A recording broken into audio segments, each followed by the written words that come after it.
My name is Helen Matthews. After being abandoned at my own graduation ceremony, I returned to my empty apartment with nothing but takeout food and bitter disappointment.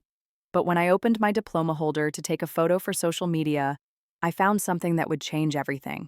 I had spent the evening replaying every moment of the day, from the hopeful morning preparations to the crushing disappointment of standing alone on that stage.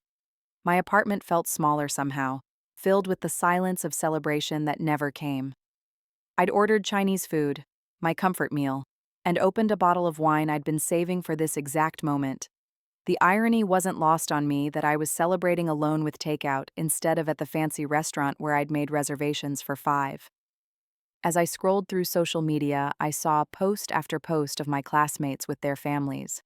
Emma had uploaded a beautiful photo of her parents hugging her in her cap and gown, her father's eyes bright with tears of pride. Another classmate had shared a video of her grandmother's emotional reaction when her name was called. The comment sections were filled with congratulations and heart emojis from relatives and friends. I stared at my own feed, empty of graduation photos. What would I even caption a solo picture? Celebrated my master's degree with Chinese takeout and self-pity? The thought made me laugh bitterly. That's when I decided to at least document the achievement for myself. I picked up my phone to take a photo of my diploma, thinking maybe I'd post something simple later. Just the certificate itself, no personal story attached. I reached for the leather-bound diploma holder, still in its university presentation bag from the ceremony. As I lifted it, I noticed it felt slightly heavier than I expected. When I opened the elegant cover, my breath caught. There, tucked inside the leather binding behind my diploma, was a thin white envelope that definitely wasn't standard university issue. Unlike the official documents with their crisp university logos and formal presentation, this envelope looked personal. It was sealed with old-fashioned wax, and my name, Helen Matthews, was written on it in handwriting that seemed familiar, but I couldn't immediately place. I turned the envelope over in my hands. It was cream-colored, expensive paper, the kind used for wedding invitations or formal correspondence. The handwriting was elegant, flowing, definitely not the block letters typically used for official university communications. My heart began to race with curiosity and a strange sense of anticipation. My fingers trembled slightly as I broke the wax seal. Inside were 2 pieces of paper folded together. One was an official-looking letter with a prestigious letterhead, and underneath it was a handwritten note on personal stationery. When I unfolded the first page and saw the Stanford University logo at the top, my heart began pounding so hard I could hear it in my ears. I had to sit down on my sofa, my legs suddenly unable to support me. "Dear Miss Matthews," the letter began in formal typeface, "it is with great pleasure that we offer you admission to the Doctor of Philosophy program in Computer Science at Stanford University." I read those words 3 times before they began to sink in. Stanford University. They were offering me admission to their PhD program. My hands were shaking so badly I had to set the letter down on my coffee table and take several deep breaths. When I picked it up again, the words hadn't changed. This wasn't a dream or a mistake. The letter continued with details that made my head spin. Not only had I been accepted into Stanford's prestigious PhD program, but I had been awarded a full scholarship worth over $200,000 for the 4-year program.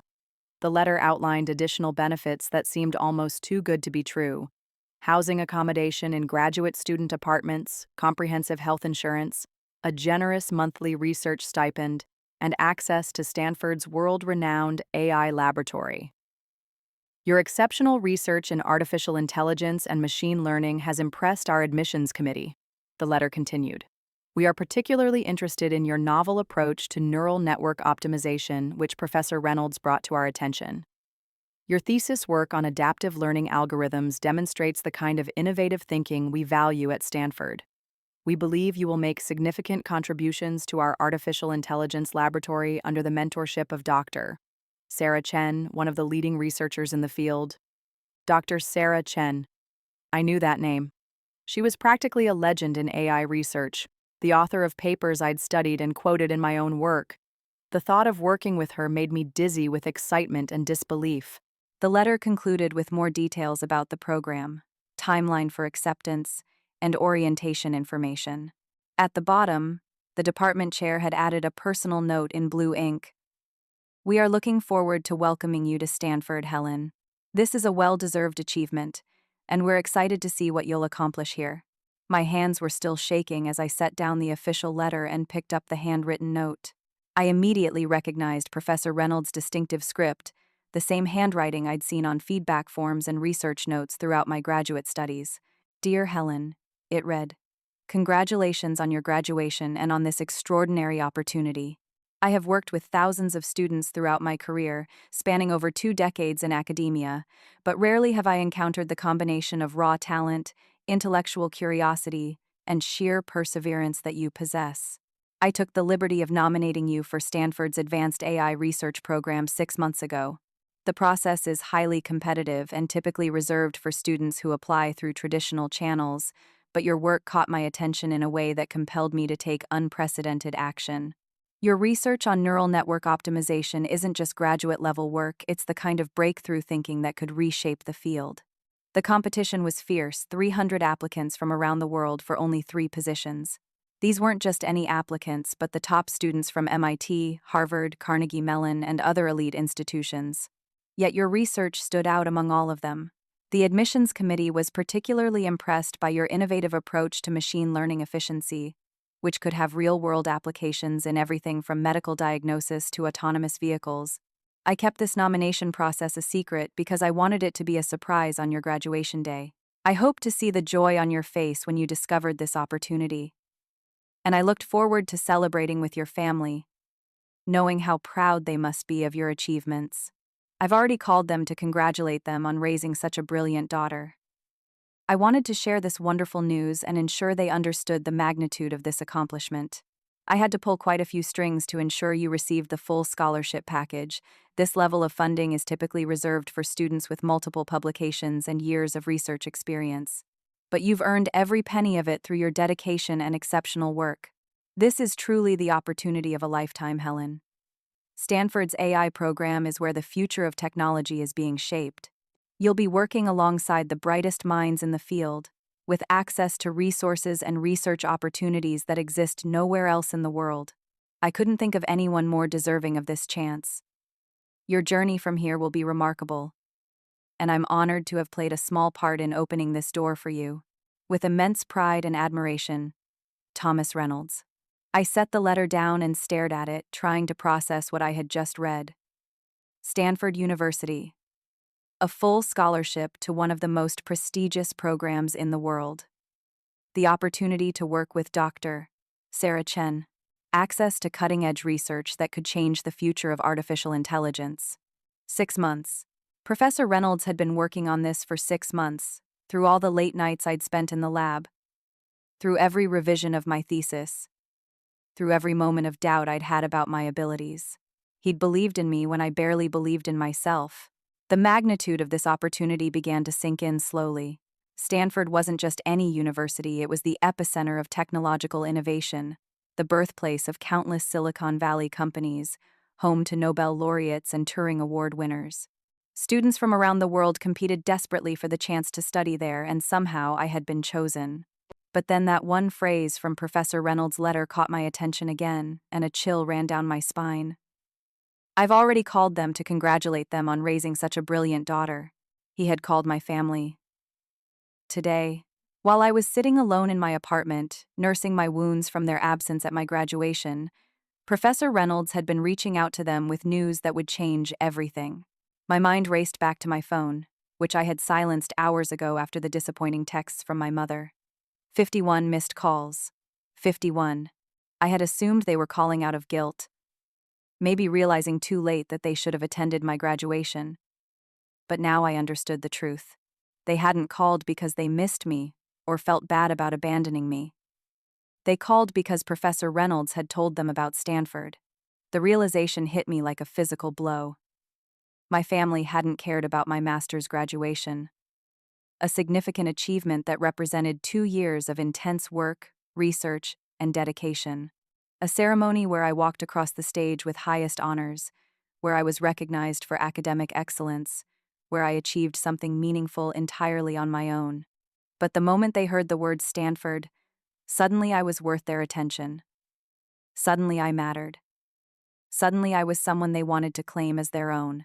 I picked up my phone and saw that more calls had come in while I was reading the letters. My mother had called 5 more times, my father twice, and even Jessica had called, which was extremely rare. There were also several text messages that I hadn't noticed before. From my father, "Helen, call us immediately. We have wonderful news to discuss."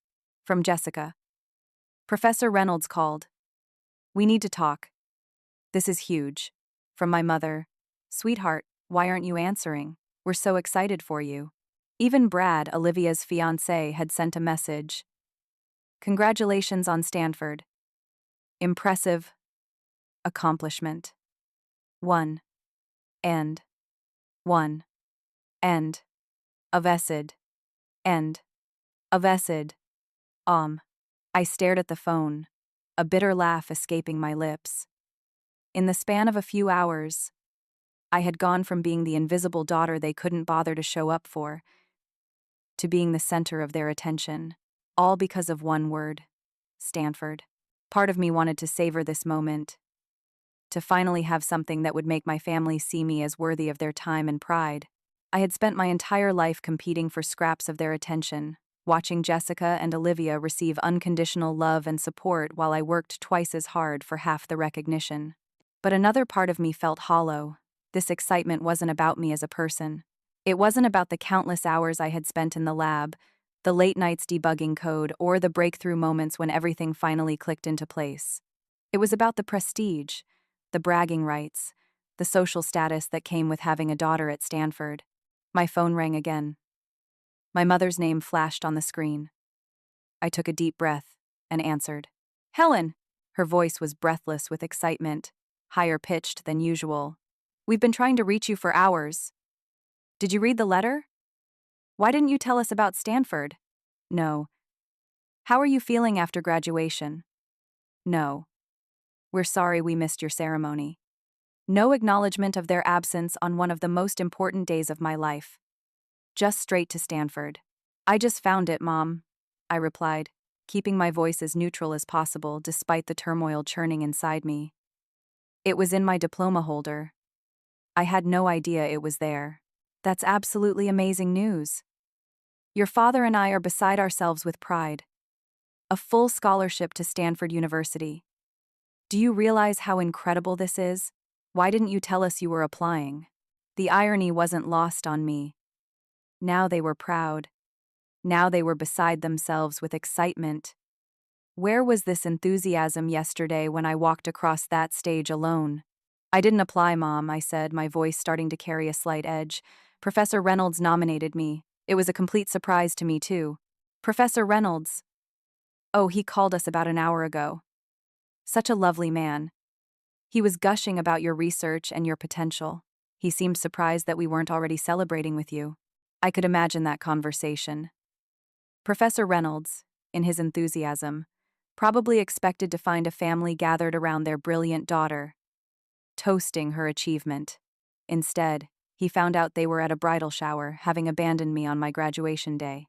"Well, it's incredible news," my mother continued, seemingly oblivious to the awkwardness of the situation.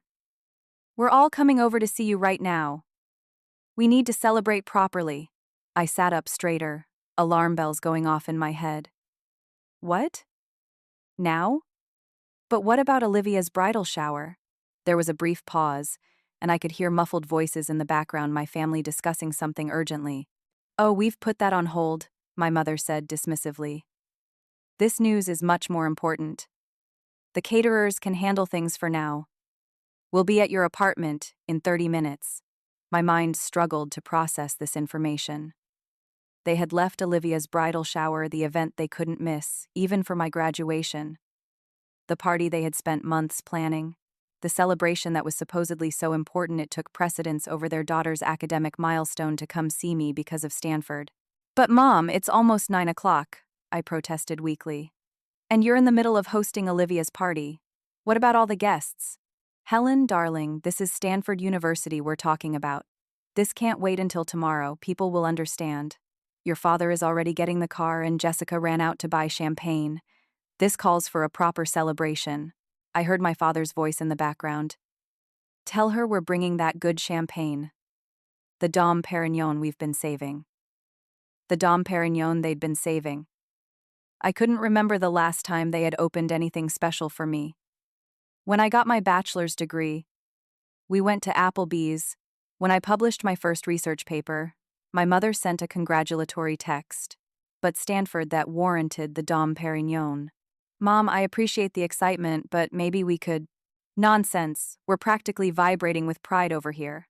Olivia is gathering her things, and even Brad wants to come congratulate you.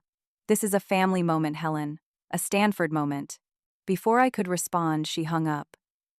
I sat there staring at my phone, a complex mixture of emotions swirling inside me. On one hand, I was genuinely elated about Stanford. This opportunity represented everything I had dreamed of and worked toward. It was validation of years of hard work, countless late nights, and unwavering dedication to my field. But on the other hand, I felt sick to my stomach. The family that couldn't spare 2 hours to watch me graduate was now ready to drop everything and race across town because Professor Reynolds had mentioned Stanford. They were abandoning Olivia's carefully planned bridal shower with all its guests and catering and months of preparation because suddenly I was worth their time. I walked to my bathroom and looked at myself in the mirror. My eyes were still slightly red from the tears I'd shed earlier. My graduation makeup had long since worn off.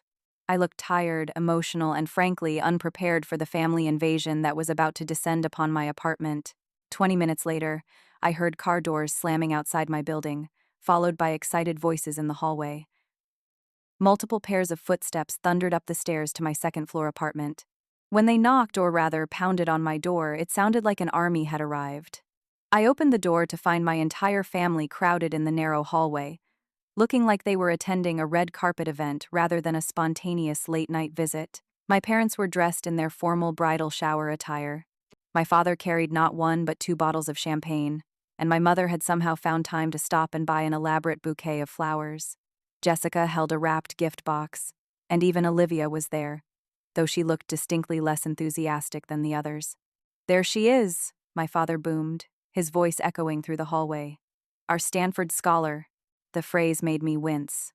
Our Stanford scholar. As if I hadn't been their daughter, their scholar, all along.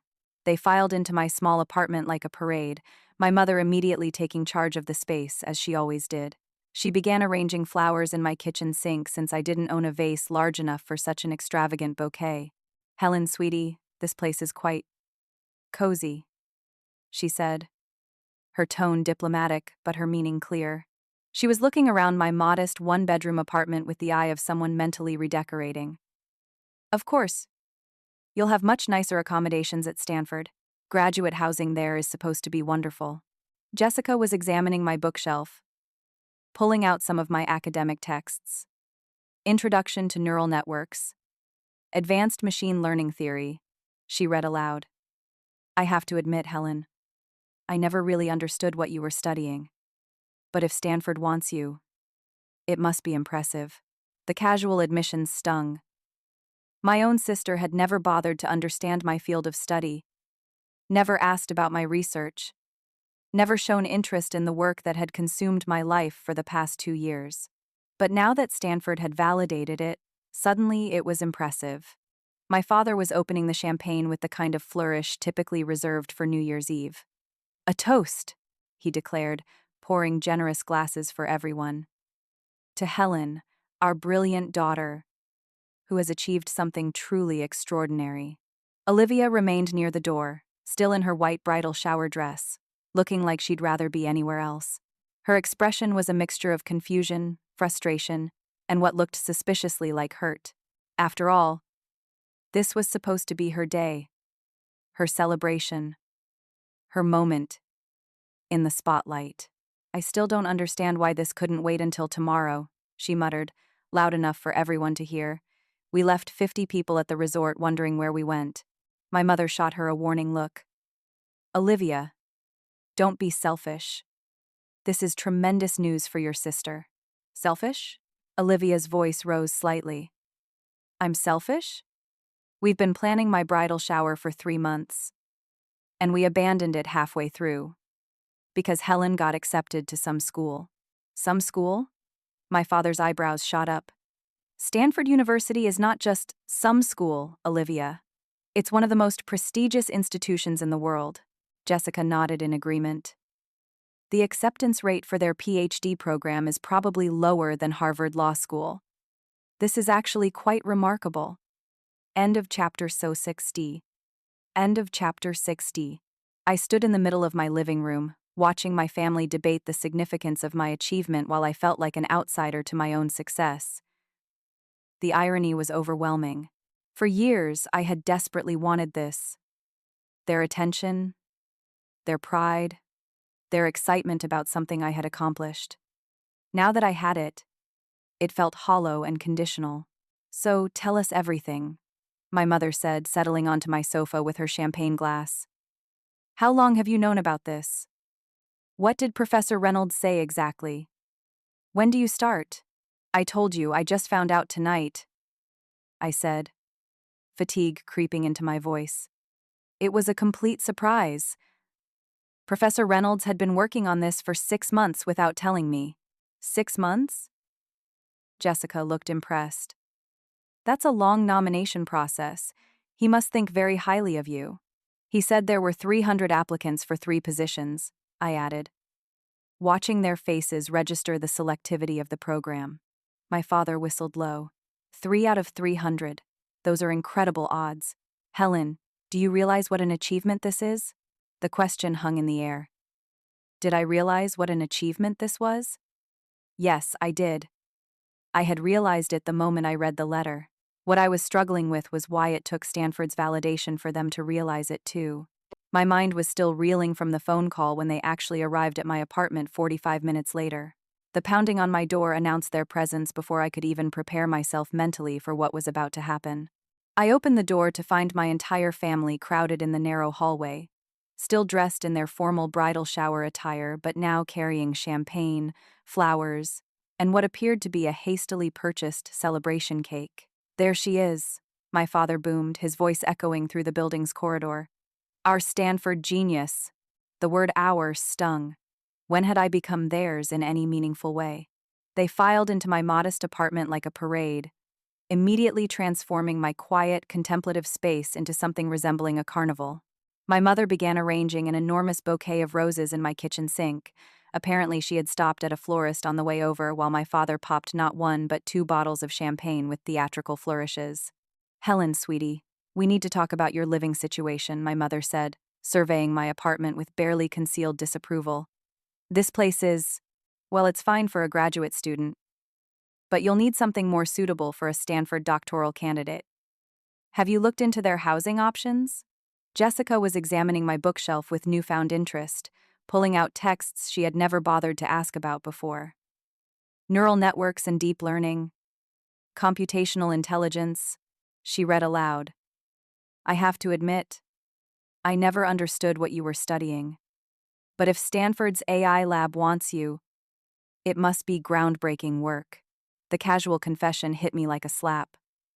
My own sister, with whom I had shared a house for 18 years, had never once asked about my passion, my research, or the work that consumed my every waking moment. But now that Stanford had put their stamp of approval on it, suddenly it was worth her attention. Olivia stood near the door in her white bridal shower dress, looking like she wanted to disappear. Her mascara was slightly smudged, and I realized she had probably been crying in the car. This was supposed to be her day, her moment to be celebrated and cherished, and instead she was standing in my apartment watching our parents fawn over me for the first time in my life. I still can't believe we left my party for this, she said quietly but loud enough for everyone to hear. 50 people are probably wondering where the host family went.